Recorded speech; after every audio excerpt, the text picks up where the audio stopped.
सभी साथियों को जय भीम, नमो बुद्धाय। आज जो लाइव आने का विषय है वही है जो कई दिन से सोशल मीडिया में चल रहा है। हमारे एक साथी ने, राजेंद्र पाल गौतम जी ने,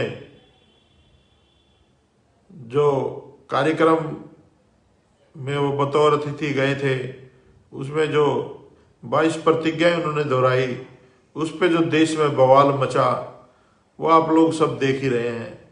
उसके बाद उनके ऊपर प्रेशर बनाया गया लाला जी के द्वारा, क्योंकि लाला जी आरएसएस का ही आदमी है, ये साबित भी हो गया। अभी मैंने उसका बयान भी ट्विटर पे डाला था, काफ़ी लोगों ने, 10-12 हज़ार लोगों ने वो देख चुके हैं। फेसबुक के माध्यम से भी हमने डाला था, वहाँ भी काफ़ी लोग देख चुके हैं। तो इसकी मानसिकता स्पष्ट है, ये जय श्री राम, जय श्री कृष्णा है ना, और तमाम जितने हिंदू देवी देवता हैं उनका अनुयायी है, ना कि भगत सिंह और बाबा साहब अम्बेडकर का। तो साथियों, राजेंद्र पाल गौतम जी से जो इस्तीफा लिया गया वो एक पर्दे के पीछे खेल था, जो मैंने पिछले लाइव में बताया भी था, मैं उस पर नहीं जाऊंगा। लेकिन आज जो हुआ, आज उनको पाड़गंज थाना बुलाया गया और पूरा दिन वहां पर बिठाया गया, और नोटिस में क्या था कि इंक्वायरी ज्वाइन करें। किस बात की इंक्वायरी और कौन सी कंप्लेंट और किस तरह की, मैं तो ये कहूँगा कि राजेंद्र पाल गौतम जी को जाना ही नहीं चाहिए था वहाँ पर, क्योंकि वो पेशे से वकील भी हैं। उनका नोटिस आया, जवाब में नोटिस, उनको लीगल एक नोटिस रिप्लाई भेज देते, उनको जाने की आवश्यकता ही नहीं थी। अगर उन्होंने बुलाना ही था तो लीगली तौर पे बुलाते और फिर पूछताछ करते। ये तो हरेसमेंट है, उनको हरेस किया जा रहा है ताकि वो परेशान हो और कोई इस तरह की बात उनके मुंह से निकले ताकि वो लोग उनको घेरने का काम करें। लेकिन साथियों, मैं राजेंद्र पाल जी को हौसला अफजाई करता हूँ इस बात को लेकर के। वो धैर्यवान व्यक्ति हैं और वो गए वहाँ पर और पूरा दिन उनको बिठाया गया, देर रात उनको छोड़ा गया। तो साथियों, मैं एक सवाल मेरे जहन में आया और बहुत सारे लोगों ने सोशल मीडिया पर भी देखा होगा, कहाँ थे आम आदमी पार्टी के कार्यकर्ता? राजेंद्र पाल गौतम, चलो मंत्री पद से उन्होंने इस्तीफा दे दिया, अभी मंजूर हुआ या नहीं हुआ वो एक सेकंड थॉट्स है, लेकिन अभी विधायक तो है ही आम आदमी पार्टी के। कहाँ गए वो कार्यकर्ता जो हजारों की संख्या में उनके कार्यक्रमों में आते थे, या जो लोग उनकी चाटुकारी करते थे? कहाँ गए वो लोग? मैंने देखा उन्होंने लाइव हो रखा था वहाँ थाने से, वहाँ सारे ही समाज के लोग थे, जो लोग उनके साथ में खड़े, उनके पक्ष में खड़े हैं।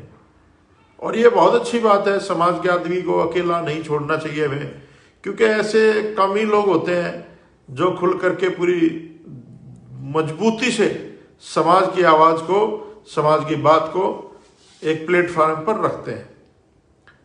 तो साथियों, ये जो पूरी पटकथा है, लाला जी ने एक साइलेंट मैसेज होता है इनका, वो पूरी पार्टी में दे चुके हैं कि अब राजेंद्र पाल गौतम से इनका कोई लेना देना नहीं है। और जैसा कि उन्होंने अपने बयान में गुजरात में कहा कि जय श्री राम, जय श्री कृष्णा, और जो इनके खिलाफ बोलेगा वो बर्दाश्त नहीं किया जाएगा। तो ये जो ढोंग केजरीवाल कर रहा था, बाबा साहब अम्बेडकर और भगत सिंह को आदर्श मान करके, ये ढोंग करना केजरीवाल बंद करे। और मैं तमाम उन मनुवादी लोगों को चेतावनी देता हूं और आगाह करता हूं कि अरे ओ मनु के औलादो, ये तो अभी 22 प्रतिज्ञाएं दोहराई गई हैं। जिस दिन हमने पेरियार रामास्वामी की 15 सवालों की बात करनी शुरू कर दी तो तुम्हारी चड्डी के नीचे से बाल भी गायब हो जाएंगे। आपको पता होना चाहिए कि हम लोग किन के वंशज हैं। तो आप लोग अगर बाबा साहब अम्बेडकर के सही में आदर्श मानते हैं तो इस लाला जी को सामने खुल क्यों नहीं आ रहा? आज भी दिल्ली में था, ये क्यों नहीं प्रेस कॉन्फ्रेंस करता इस बात के ऊपर जो राजेंद्र पाल गौतम ने इस्तीफा दिया है? क्यों नहीं खुल करके अपनी बात को रख रहा है कि वो किसके पक्ष में खड़ा है, किसके पक्ष में नहीं खड़ा है? हमें पता है, ये तो जग जाहिर हो गया है कि लाला जी जो है वो बी टीम है। एक पहले साहब काशीराम कहते थे, एक सांपनाथ है, एक नागनाथ है, और इनके संभोग से जो नया पैदा हुआ लाला जी ये केजरीवाल है। और ये बंदरवाट की इन आपस में बांट लिया इन लोगों ने, पूरे देश में इन्होंने हिस्सा बांट लिया है। कुछ कांग्रेस बांट लेगी, कुछ बीजेपी बांट लेगी, और कुछ बचा खुचा जो औरों के हिस्से में आना था, जो क्रांति शुरू होनी थी इस देश में, वो लाला केजरीवाल को देकर के शांत कर दिया जाएगा। तो साथियों, आप लोगों को समझने की जरूरत है कि आज जो दौर है वो लड़ाई का दौर शुरू हो चुका है। हमें अपने महापुरुषों की विचारधारा को बचाने के लिए हर व्यक्ति को सामने आना पड़ेगा।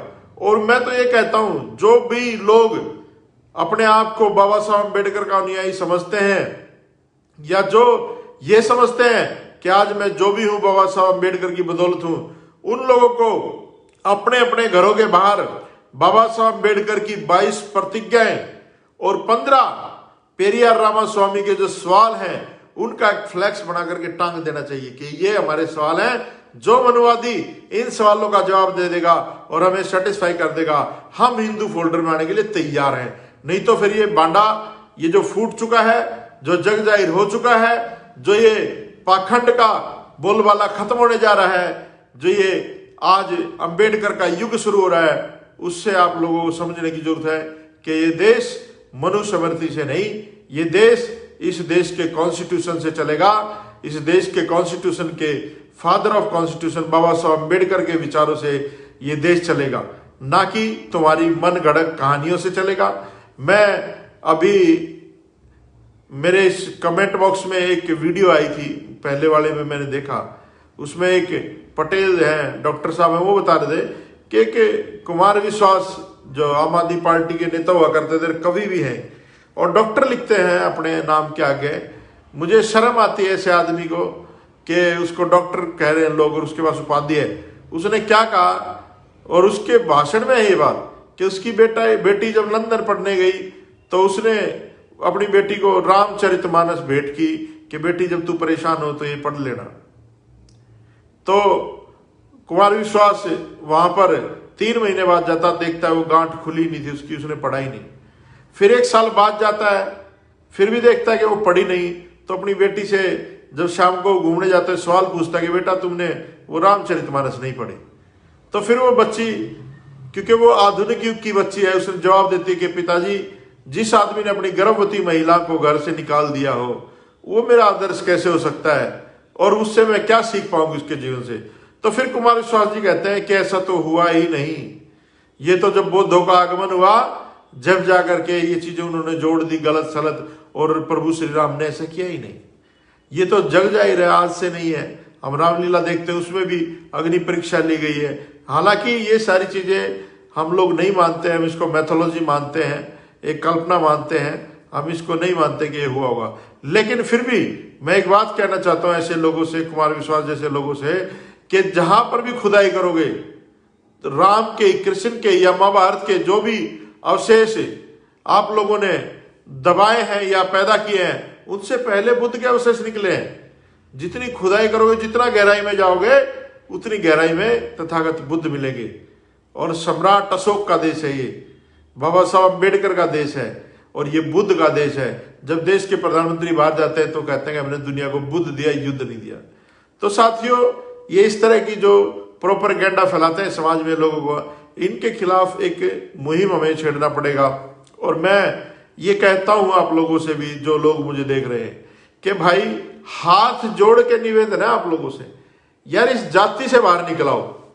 ये जो वाद है, चाहे वो वाल्मीकिवाद हो, चाहे वो चमारवाद हो, चाहे वो खटीकवाद हो, चाहे वो दानकवाद हो, चाहे किसी भी जाति का जो वाद है, ये जो जातिवाद है, हमें अपने दिमाग से भी ये जातियां निकालनी पड़ेगी। जब जाकर के हम लोग बौद्धिस्ट या बाबा साहब अम्बेडकर के दिखाए हुए रास्ते पे, या गुरु रविदास महाराज के दिखाए हुए रास्ते पे, या कबीर साहब के दिखाए हुए रास्ते पे हम लोग चल पाएंगे। नहीं तो हम लोग अपनी ही जातियों पे गर्व करते रहेंगे और अपने ही जाति के आदमी के साथ खड़े रहेंगे, दूसरा पिटता रहेगा, आप खुश होते रहेंगे कि फलाना पिट रहा है। लेकिन समझो आप लोग, ये लोग किसी के नहीं है, ना किसी को बख्शने वाले हैं। तो मैं राजेंद्र पाल गौतम से एक विशेष अनुरोध करूंगा कि भाई बहुत हो चुका, आपने बहुत ज्यादा फेवर में बोल चुके उस लाला के, क्योंकि लाला किसी का नहीं है, ना तो ये आपको पार्टी में रखने वाला है। आप मेरी बात को लिख के रख लें, गुजरात के चुनाव के तुरंत बाद आपको हटा दिया जाएगा, पार्टी से निष्कासित कर दिया जाएगा, क्योंकि जो आरएसएस कहेगी, जो बीजेपी कहेगी, लाला जी ने वही करना है। और मैं गुजरात के दलितों से, पिछड़ों से और जो भी बहुजन समाज के लोग हैं उनसे एक और अपील करना चाहूंगा कि केजरीवाल से एक सवाल जरूर पूछें कि केजरीवाल साहब, आप कहते हो कि हम बाबा साहब अम्बेडकर के सपनों का भारत बनाना चाहते हैं, तो बाबा साहब की प्रतिज्ञाओं से क्या परहेज है? बाबा साहब की जो 22 प्रतिज्ञाएं हैं उनसे आपको क्या दिक्कत है? तो केजरीवाल से 22 प्रतिज्ञाएं पढ़वाओ।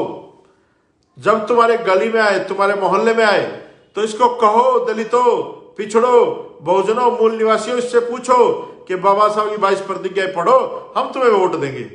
लेकिन ये बेरूपिया है, आप लोगों को सिर्फ दिखाएगा कुछ, जादू में दिखता कुछ हो रहा है, होता कुछ हो रहा है। तो ये जादूगर हैं, मनुवादी हैं, और आप लोगों को समझने की जरूरत है, ये वही शिकारी हैं जो पहले भी आते थे, जो आज भी आ रहे हैं। तो आपको इनसे बचने की आवश्यकता है साथियों। आज राजेंद्र पाल गौतम के पीछे कोई आम आदमी पार्टी नहीं खड़ी आज। और मैं तो ये कहूंगा, कुछ लोग तो अभी जुगाड़ लगाने में लगे होंगे कि वाल्मीकि मंत्री बनेगा, आप किसी दूसरे चमार को मंत्री बनाएंगे, या कोई खटीक मंत्री बनेगा। अरे भाई, जो मंत्री रहे उनसे पूछ लो इनकी औकात। मैं आप लोगों को एक बहुत कड़वी बात कह रहा हूं, मैंने आज तक नहीं कही एक बात, आपको आज बता रहा हूं। मैं जब मंत्री था दिल्ली सरकार में, तो एक बार SC/ST कमीशन आया था दिल्ली सरकार से पूछने के लिए कि भैया आप क्या कर रहे हो, SCO के लिए क्या योजनाएं हैं। और जब उन्होंने कहा था कि आप दिल्ली में एक SC/ST कमीशन स्थापित कीजिए, SC कमीशन स्थापित कीजिए, तो जब वहां पर मुख्यमंत्री के रूप में लाला जी ने ये कहा था मुझे कि संदीप भाई आप एक SC कमीशन की स्थापना करिए, जब मैं वो फाइल बना करके ले गया लाला जी के पास कि जी SC कमीशन हमने बना दिया है, अब इसका नोटिफिकेशन होना है, आप इसका नोटिफिकेशन कर दीजिए, तो लाला जी ने वो फाइल फाड़ दी थी और कहा था कि कोई भी काम करना है ना, उससे पहले मुझसे पूछ लिया कर, कागजों पे मत लेके आया कर, ये कागज यहीं रह जाते हैं। ये वर्डिंग थे। और कई बार समझाने के बावजूद जब मैंने नहीं माना, एक बार जब EWS का फैसला हो रहा था कैबिनेट में, तो मैंने अपनी सहमति नहीं जताई थी, क्योंकि EWS में इन्होंने SC कोटा खत्म किया था। तब केजरीवाल के वर्ड थे, ध्यान से सुन लो मेरी बात, दलितों खासकर, इसने कहा था कि तुम लोगों का तो खून ही खराब होता है, तुम्हें कितना ही समझा ले, तुम्हारे अंदर से अम्बेडकर नहीं निकलता, तुम्हारा खून ही खराब है। और आज तुमने देख लिया कि ये लोग किस खून के हैं और हम किस खून के हैं। ये खून की लड़ाई है इन लोगों से, मनवादियों से, ये कोई भाईचारे की लड़ाई नहीं है, ये खून की लड़ाई है, DNA की लड़ाई है। इस देश में अगर आप लोगों को रहना है तो बाबा साहब अम्बेडकर के संविधान को अगर बचाना पड़ेगा तो हमें अपनी जान भी देनी पड़ेगी साथियों। अगर बाबा साहब का संविधान नहीं बचा तो सोच लेना तुम्हारा अस्तित्व खत्म हो जाएगा। बहुत मुश्किल से बाबा साहब अम्बेडकर ने इस देश में संविधान लागू किया था। अगर ये मनवादी ताकतें, चाहे केजरीवाल हो, चाहे भाजपा हो, चाहे कांग्रेस हो, अगर तुम इन्हें स्थापित करते चले गए तो एक दिन ये बाबा साहब अम्बेडकर के संविधान को खत्म करके मनु का विधान स्थापित कर देंगे। और आप लोगों का वही व्यवस्था जो हजारों साल से बाबा साहब अम्बेडकर ने आपकी बेड़ियां तोड़ी थी, दोबारा आपके पैरों में बेड़ियां, आपके पीछे झाड़ू, गले में हांडी, और आपकी बहन बेटियों को सतन तक ढकने का अधिकार नहीं होगा। तो सोच लो, ये भारतवर्ष, सम्राट अशोक का भारत किस तरफ जा रहा है। और ये जातियों से बाहर निकल जाओ। आप लोगों से निवेदन है, लोग मुझे वाल्मीकि की नजर से देखते हैं, राजेंद्र पाल गौतम को चमार की नजर से देखते हैं, किसी को खटीक की नजर से देखते हो। अरे भाई, इससे बाहर निकलो। हम लोग अगर बौद्धिस्ट हैं तो बौद्धिस्ट किसी जाति को नहीं मानते, किसी व्यवस्था को नहीं मानते, मनवादियों की थोपी व्यवस्था को। हम सब के सब लोग बाबा साहब अम्बेडकर के एक फोल्डर में डाले हुए शेड्यूल कास्ट हैं, और हमें इकट्ठा होकर के लड़ना पड़ेगा। और मैं तो न्योता देता हूं राजेंद्र पाल गौतम को। देखो, साहब काशीराम एक बात कहते थे कि जहां से तुम्हें गिराया गया है तुम्हें उठना भी वहीं से पड़ेगा। अगर आप लोग एक जीना चढ़ रहे हो और गिर जाते हो तो सबसे नीचे वाली पैड़ी पे आ गिरते हो, फिर उसी पैड़ी से आपको उठना पड़ेगा। काशीराम जी ने कहा था कि जो इन्होंने हमें नीचा दिखाया जातियों के कारण, हम उन जातियों को इतना मजबूत करेंगे, वैचारिक रूप से, वैसे नहीं मनुवादी तरीके से नहीं, इतना मजबूत करेंगे कि आने वाले टाइम पे इन्हें हमारी जातियों से भी दिक्कत हो जाएगी। तो मैं तो कहता हूं राजेंद्र पाल गौतम से कि भाई हम लोग तेरे साथ चलने के लिए तैयार हैं, तुझे अपना सहयोगी मानने के लिए तैयार हैं, एक भाई की तरह कंधे से कंधा मिलाकर हम लोग आपके साथ चलने के लिए तैयार है। आप आ जाए सड़क पे, छोटे इस लाला जी को, क्योंकि नहीं तो आपका वो हाल हो जाएगा, आप घर के रहोगे ना घाट के, है ना, धोबी के कुत्ते वाला हाल हो जाएगा, घर के रहोगे ना घाट के, और आपको मजेदार में छोड़ दिया जाएगा। आज सही समय है, लात मार के इनकी व्यवस्था को आप आ जाइए, इधर से हम आपके साथ देंगे, इधर से आप हो जाओगे। दो जातियां, वाल्मीकि और चमार जाति, दिल्ली में बहुत ज्यादा संख्या में है, सरकार बना सकते हैं, मुख्यमंत्री बनाएंगे, हम लोग अपना मुख्यमंत्री बनाएंगे। आप आ जाइए मैदान में, हम सब लोग साथ मिलकर के काम करेंगे। तो साथियों, जो लोग मेरी बात से सहमत हैं और जिनको मेरी बात ठीक लगती है, वो जरूर इसमें अपना कमेंट्स में जरूर बताएं कि मैं सही कह रहा हूं या नहीं कह रहा हूं। और राजेंद्र पाल गौतम को ज्यादा वफादार होने की जरूरत नहीं है, क्योंकि ये लोग वफादारी का इनाम जगजीवन राम को जैसा दिया था कांग्रेस ने, या बीजेपी ने जैसा दिया था उसको, क्या नाम था उनका, एक इन्होंने अध्यक्ष बनाया था जिसको 50,000 रुपए के जुर्म में हटा दिया गया था, है ना। तो ये ऐसा ही नाम आपको दिया है। तो साथियों, ये सारे लोग एक ही लोग हैं, आप लोगों को समझने की जरूरत है। हमें अब सबको इकट्ठा होकर के लड़ना पड़ेगा और संविधान को बचाना पड़ेगा। बाबा साहब अम्बेडकर के सपने को साकार अगर हमें करना है तो मैं तो हर दलित को कहता हूं, जो भी आज राजेंद्र पाल गौतम को सपोर्ट करते हैं, देखो उसने साहसिक कार्य किया उस आदमी ने, लेकिन अब वो फंस चुका है, बिचल रहा है, कभी कुछ कहता है, कभी कुछ कहता है, कभी केजरीवाल मेरा नेता, आम आदमी पार्टी मेरी पार्टी है। तो इन सब चीजों से बाहर निकलना पड़ेगा और सबके सब लोग, जो भी लोग इस व्यवस्था को नहीं तोड़ना चाहते, वो अपने घरों के बाहर 22 प्रतिज्ञा लगाएं, पेरियार के 15 सवाल लगाएं जो उन्होंने ईश्वर से किए हैं। पता चल जाएगा इस मनुवादी व्यवस्था को कि हम लोग अब आराम से बैठने वाले लोग नहीं हैं। अब हम लोग अपने हक और अधिकार के लिए सड़कों पे भी आएंगे, विधानसभाओं में भी जाएंगे, लोकसभाओं में भी जाएंगे और अपनी आवाज उठाएंगे।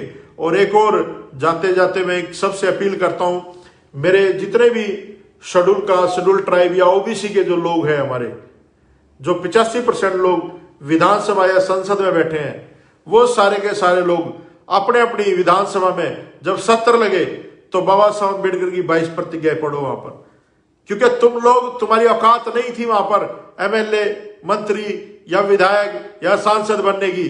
तुम्हें अगर किसी ने बनाया है, बाबा साहब अम्बेडकर के रिजर्वेशन ने बनाया है।